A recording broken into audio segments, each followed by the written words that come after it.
आपातकाल दिवस, काला धब्बा, गणतंत्र के ऊपर तमाचा। कांग्रेस ने आज ही के दिन 1975 में 25 और 26 की रात ये जो कलंक लगाया था, इंदिरा गांधी जी ने अपने चुनाव हारने के बाद कोर्ट के द्वारा दिए गए निर्णय के परिप्रेक्ष्य में, चूंकि कोर्ट ने उनके चुनाव का योग्य बताते हुए राजनारायण जी को विजय श्री देने का निर्णय सुनाया था। लेकिन जैसा कि होता है, कांग्रेस हमेशा अपने व्यक्तिगत स्वार्थ के लिए कानून, संविधान, व्यवस्था, किसी नियम को नहीं पालन करती है। और अंबेडकर जी के लिए आज ग्वालियर में कांग्रेस के मित्र घड़ियाली आंसू बहा रहे हैं। वो बेहतर होगा कि उपवास में याद करें कि अंबेडकर जी को जीते जी उनने कितना त्रास दिया है। अंबेडकर जी को जीते जी जिस संविधान निर्माता ने संविधान बनाया, उसको उस निर्वाचन की प्रक्रिया से उस पार्लियामेंट में भी नहीं जाने देने का पाप अगर किसी के सिर पे है तो कांग्रेस के सिर पे है। कांग्रेस ने उनको एक भी चुनाव जीतने नहीं दिया।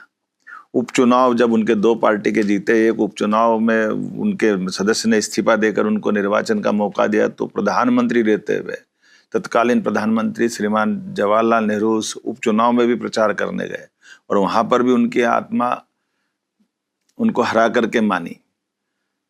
दुर्भाग्य के साथ कहना पड़ेगा, वो जीते जी उनको जितना कष्ट दिया, मरने के बाद भी, उनके शरीर छूटने के बाद, एक ऐसे महान अंबेडकर जी जिनने अपने जीवन के सभी पक्षों से समता आधारित समाज, संविधान, कितना योगदान दिया है, लेकिन उनको देहावसान के बाद दिल्ली में उनके अंतिम संस्कार का भी मौका नहीं दिया है।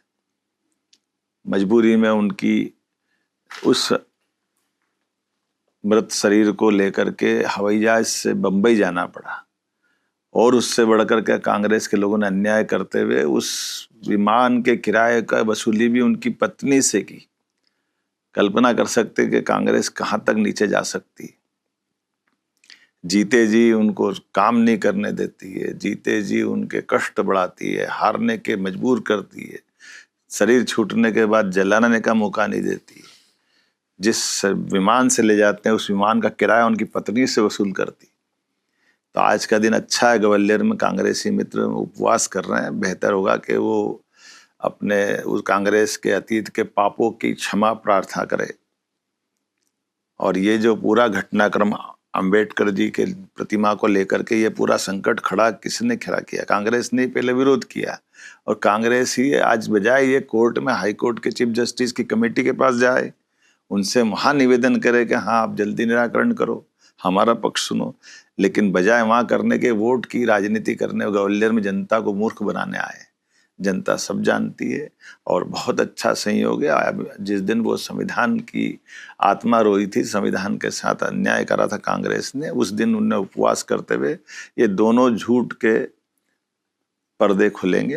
अंबेडकर जी के साथ उनके द्वारा किया गया अन्याय और संविधान के साथ, संविधान में संशोधन 42वां और 39वां, जिसके आधार पर इंदिरा गांधी जी ने अपने आप को प्रधानमंत्री पद को सभी न्यायालयीन कार्रवाई से ऊपर मान लिया था। ऐसा तो कभी हुआ ही नहीं, जिसको सहायोग कमीशन ने बाद में सिद्ध किया कि हाँ ये गलत हुआ है 1978 में, कि आपातकाल भी गलत था और ये संविधान का संशोधन ही गलत है। इससे बढ़कर क्या होगा? तो बेहतर होगा कांग्रेस अपनी आत्मा के अंदर टटोले और लोकतंत्र की भावनाओं को जाने। जनता इसीलिए उनको घर बिठाती है और ऐसी हरकतों से और जनता की निगाह में वो नीचे गिर रहे हैं।